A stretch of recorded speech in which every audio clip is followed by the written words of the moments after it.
পূৰ্ণানন্দ হাজৰিকা, দেৱজিৎ ধনকৰ মেধক, নিৰঞ্জন শইকীয়া। ইয়াৰ পাছতে মহেশ্বৰ মিলি, হেমকান্ত মিলি,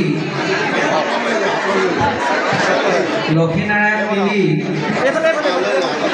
বাবুলি মিলি, আনন্দ মিলি, বিনন্দ পেগু, কমল পেগু, লহেন্দ্ৰ মেধক, কোষেশ্বৰ মিলি এইসকলক মঞ্চলৈ আদৰি আনিবৰ কাৰণে অনুৰোধ জনাইছোঁ।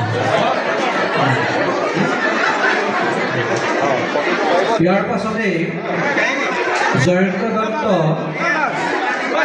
দীপক দত্ত,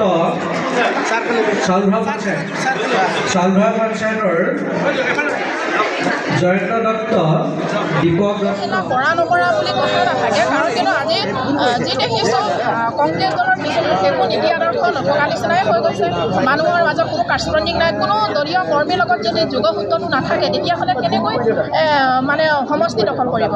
আজি মই লক্ষ্য কৰিছোঁ বৌদ্ধৰ পৰা আদি কৰি মণ্ডলৰ পৰা আদি কৰি যিহেতুকে আমাৰ মণ্ডল থাকে, তাৰপিছতে ব্লক, তাৰপাছতে হ'ল জিলা, এনেকৈ। আৰু আমি প্ৰথমতে নিজৰ পঞ্চায়তটো যদি উন্নতি কৰিব বিচাৰোঁ তেতিয়াহ'লে প্ৰাথমিক সদস্যসকলক গুৰুত্ব দিব লাগিব। যদি প্ৰাথমিক কমিটিসমূহ যদি ষ্ট্ৰং নহয় তেতিয়াহ'লে কিন্তু জিলাত ষ্ট্ৰং হৈ একো লাভ নাই। গতিকে মই যি দেখিছোঁ, যদি আমি প্ৰাথমিক সদস্যসকলকে যদি দলৰ মুখ্য বা জ্যেষ্ঠসকলে যদি সন্মান নকৰে, মৰম যদি নকৰে, তেতিয়াহ'লে তেনেধৰণৰ দলত থকাতকৈ নিজে আঁতৰি থকাই ভাল বুলি ভাবি মই মোৰ নিজৰ স্বইচ্ছাৰে, মোৰ স্বজ্ঞানে আজি মই ভাৰতীয় জনতা পাৰ্টীত যোগদান কৰিছোঁ। মোক কোনেও পৰিচালনা কৰি বা কিবা কৰি অনা নাই, মই নিজে আকৃষ্ট হৈছোঁ।